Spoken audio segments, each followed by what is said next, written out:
నమస్తే అండి. Good morning all of you. నేను డాక్టర్ రమణరాజు బడబాగ్ని. మనం ఈరోజు ముఖ్యంగా హెడేక్ గురించి మనం తెలుసుకుందాం. ఇది చాలా మందిలో మనం తరచూ చూసేటువంటి సమస్య హెడేక్ అంటాం. దీన్ని ఆయుర్వేదంలో శిరశూల అంటాం. అంటే అర్థం ఏందంటే శిరస్సును శూలంతో పొడిచినట్టు నొప్పి ఉంటది కాబట్టి దాన్ని శిరశూల అంటాం. ఆయుర్వేద ప్రకారం కూడా ఇది చాలా రకాలుగా కొంతమంది అంటే చరకుడు, సుశ్రుతుడు, వాగ్భటుడు ఇలా చాలామంది చెప్పారు. వీటిల్లో ముఖ్యంగా 11 రకాల తలనొప్పులు మనం చెప్పుకోవచ్చు. మనం వాత, పిత్త, కఫం అని ఇంకా మనకు క్షతం వల్ల వచ్చింది, క్షయం వల్ల వచ్చింది ఇలా రకరకాలు మనకు చెప్పడం జరిగింది. మరి వీటన్నిటిలో మనకు లక్షణాలను బట్టి మనకు ట్రీట్మెంట్ అనేది ఉంటుంది. అసలు మనకు శిరశూల రావటానికి గల కారణం, హెడేక్ రావటానికి ఆయుర్వేద శాస్త్రరీత్యా కూడా కారణం ఏందంటే ముఖ్యంగా చలికి ఎక్స్‌పోజ్ కావటం మెయిన్‌గా కారణం కానీ, ఎక్కువ ఆలోచన చేయటం, నెక్స్ట్ ఫుడ్ సరిగ్గా తీసుకోకుండా ఎక్కువ ఉపవాసాలు ఉండటం, ఎక్కువ ఎండకెళ్ళటం, స్విమ్మింగ్ చేయటం వల్ల మనకు ఈ సమస్య ఎక్కువగా వస్తుంది. ఇంకా మనకు ఆధునిక శాస్త్రరీత్యా కూడా అనేక రకాల కారణాల వల్ల హెడేక్ వస్తుంది. బీపీ పెరిగినా వస్తుంది. ఒక్కొక్కసారి సైనస్ వల్ల వస్తుంది. మైగ్రేన్ వల్ల వస్తుంది. టెన్షన్ వల్ల వస్తుంది.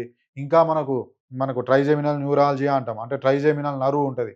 అక్కడ ఇన్‌ఫ్లమేషన్ ఉన్నా వస్తుంది. చెవి నొప్పి వల్ల వస్తుంది. పంటి నొప్పి వల్ల వస్తుంది. కంటి నొప్పి వల్ల వస్తుంది. ఇలా రకరకాలుంటాయి. అయితే మనం చాలామందిని చూస్తుంటాం. హెడేక్ ఉన్న వెంటనే మనకు ఏదో ఒకటి మనం మెడికల్ షాప్‌కి వెళ్ళి ఒక టాబ్లెట్ తెచ్చి వేసుకుంటాం. అది తగ్గుతుంది. కానీ అన్ని తలనొప్పులను అలా మనం నెగ్లెక్ట్ చేయకూడదు.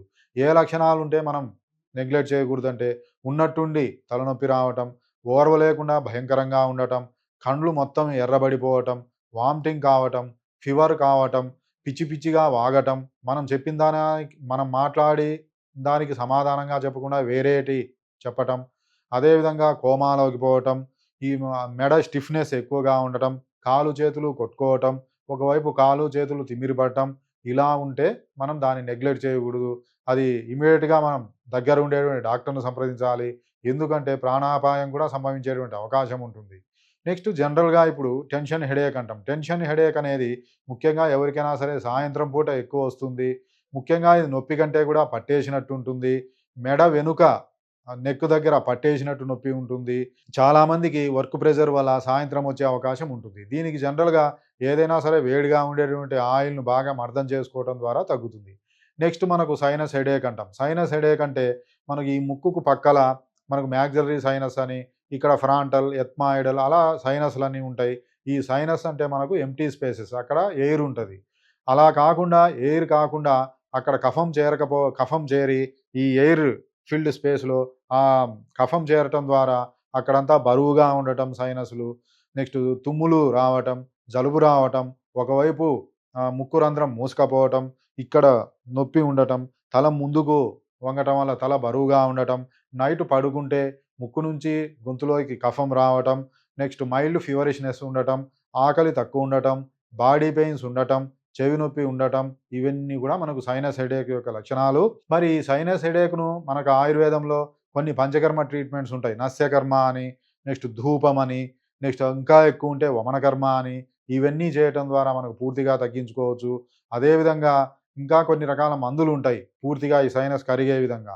ఎందుకంటే జనరల్‌గా సర్జరీ చేసినా కూడా తర్వాత ఒక 2 ఇయర్స్ తర్వాత వచ్చే అవకాశాలు ఎక్కువగా ఉంటాయి. మరి మరి మెడిసిన్స్ అంటే కొన్ని దశమూల కటుత్రయాది కషాయం, రాస్నాది గుగ్గులు, కాంచనార గుగ్గులు ఇలాంటివి మనం డాక్టర్ల పర్యవేక్షణలో వాడితే ఈ సైనస్ హెడేక్ అనేది పూర్తిగా తగ్గుతుంది. ఎందుకంటే సైనస్ హెడేక్‌ను నిర్లక్ష్యం చేయటం ద్వారా కూడా మనకది బ్రెయిన్‌కి ఇన్ఫెక్షన్‌కు వెళ్ళి చాలా ప్రమాదకరమైనటువంటి స్థితులు వచ్చే అవకాశం ఉంటుంది. నెక్స్ట్ మనకు మైగ్రేన్ హెడేక్. దీన్నే మనం అర్ధావభేదకం అంటాం. దీన్నే మనం పార్శ్వపు తలనొప్పి లేదా ఒంటి తలనొప్పి అంటాం. ఇది చాలామందికి ముఖ్యంగా స్త్రీలలో ఎక్కువుంటుంది. స్త్రీలకు కూడా ముఖ్యంగా పీరియడ్స్ టైమ్‌లో ముందు గాని, తర్వాత గాని ఎక్కువ ఉండే అవకాశం ఉంటుంది. అయితే దీంట్లో తలకు ఒకవైపు మొదలై తర్వాత మొత్తం స్ప్రెడ్ కావచ్చు. ఫస్ట్ తలంతా వచ్చి ఒకవైపు రావచ్చు. ఇది ఉదయాన్నించే మొదలై క్రమంగా పెరుగుతూ పోతుంటుంది. కొంతమందికి వామిటింగ్ సెన్సేషన్ రావటం, వామిటింగ్ ఉండటం, కడుపులో గడబిడం అనిపించటం, లేదంటే మోషన్స్ కావడం ఉంటాయి. కొంతమందికి ఇవేమీ ఉండవు. మరికొంతమందికి ఈ హెడేక్ వచ్చినప్పుడు ఎక్కువ వెలుతురు చూస్తే ప్రాబ్లమ్ పెరుగుతుంది. ఎక్కువ శబ్దం వింటే ప్రాబ్లమ్ పెరుగుతుంది. ఇంకా మనకు ఎక్కువ గోల చేసినా చిరాకుగా ఉంటుంది. చెవులో శబ్దం రావటం, ఆవలింతలు రావటం ఇవన్నీ కూడా మనం గమనిస్తాం. ఇంకా మనకు ఈ మైగ్రేన్‌ను నిర్లక్ష్యం చేయటం ద్వారా అటువైపు కన్ను, అదేవిధంగా చెవి, చెయ్యి కూడా శాశ్వత అంగవైకల్యం వచ్చేటువంటి అవకాశం ఉంటుంది. కాబట్టి ఎవరు కూడా దీన్ని నిర్లక్ష్యం చేయకూడదు.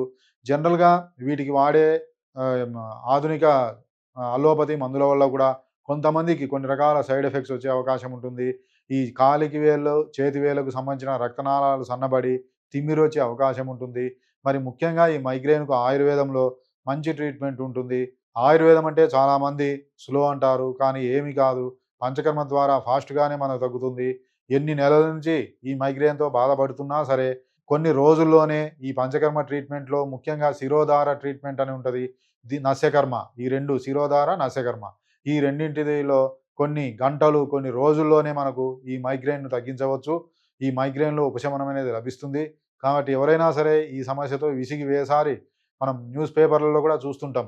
చాలామంది మైగ్రేన్ తట్టుకోలేక ఉరిపోసుకున్నారని, రైలు కింద పన్నారని. అలా ఏం పడిన అవసరం లేదు. ఈ ఆయుర్వేదం ట్రీట్మెంట్ ద్వారా, ఈ పంచకర్మ ట్రీట్మెంట్ ద్వారా మనకు పూర్తిగా తగ్గే అవకాశం ఉంటుంది. వాటితో పాటు మందులుంటాయి. ఈ మందుల్లో మనం ఈ కడుపులో కొంతమంది తిప్పి వామిటింగ్ అయితే వేరుంటది. అదేవిధంగా ఈ సింప్టమ్స్ ఏం లేకుండా ఓన్లీ హెడేక్ ఉంటే ఉంటది. అవి వాత, పిత్త, కఫ ఈ లక్షణాలను మనం క్లాసిఫికేషన్ చేసుకొని ఏవి ఎక్కువున్నాయి వాటిని బట్టి మనకు ట్రీట్మెంట్ ఇవ్వటం ద్వారా మనకు మైగ్రేన్ కూడా పూర్తిగా తగ్గుతుంది. అయితే మైగ్రేన్ సమస్య ఉన్నవారు టయానికి ఆహారం తీసుకోవాలి. ఎక్కువ ఉపవాసం ఉండకూడదు. టయానికి నిద్రపోవాలి. ఎక్కువ బ్రైట్‌గా ఉండేటటువంటి కంప్యూటర్ స్క్రీన్స్ గానీ, సెల్ స్క్రీన్స్ ఇవి చూడకూడదు. ఎక్కువ స్పైసీ ఫుడ్డు, అదేవిధంగా నాన్ వెజ్ తీసుకున్న వారు కూడా ఎక్కువ ఫ్రై ఐటమ్స్ వీటికి దూరంగా ఉండటం మంచిది. ముఖ్యంగా స్త్రీలైతే ఈ ఈ హార్మోన్ టాబ్లెట్స్ గానీ, నెక్స్ట్ ఫ్యామిలీ ప్లానింగ్ టాబ్లెట్స్ గానీ వాటికి దూరంగా ఉండటం మంచిది. కాబట్టి ఎవరైనా సరే ఈ హెడేక్స్‌తో ముఖ్యంగా రకరకాల హెడేక్స్ ఉంటాయి. ఇంకా మనకు క్లస్టర్ హెడేక్ అని చాలా ఉంటాయి. ఇంకా మనకు ఆప్టికల్ మైగ్రేన్ అని ఉంటది. అంటే కన్ను దగ్గర మొదలై మొత్తం స్ప్రెడ్ అయితది. అలా రకరకాలుంటాయి. ఇంకొకటి అబ్డామినల్ మైగ్రేన్ అని ఉంటది. వారికి ముఖ్యంగా స్కూల్ పిల్లలకి ఎక్కువ వచ్చే అవకాశం ఉంటది. అబ్డామినల్ మైగ్రేన్ అని అంటే. అదేంటంటే ఉన్నట్టుండి కడుపు నొప్పి, మెలితియ్యడం, వామిటింగ్స్ కావటం, వామిటింగ్స్ అయిన తర్వాత తగ్గటం ఇవన్నీ కూడా అబ్డామినల్ మైగ్రేన్ లక్షణాలు. కాబట్టి చాలా రకాలుంటాయి హెడేక్స్‌లో. ఆ లక్షణాలను బట్టి మంచి ట్రీట్మెంట్ ఉంటుంది. కాబట్టి ఏ రకమైన హెడేక్ అయినా మీ దగ్గర ఏదైనా సరే ఎక్స్‌రే గానీ, సీటీ స్కాన్ గానీ, ఎంఆర్ఐ రిపోర్ట్స్‌తో ఉంటే ఒక్కసారి మీ రిపోర్ట్స్‌తో మా మెడి9 ఆయుర్వేద హాస్పిటల్‌లో సంప్రదించండి. తప్పకుండా మంచి ట్రీట్మెంట్ అనేది ఉంటుంది.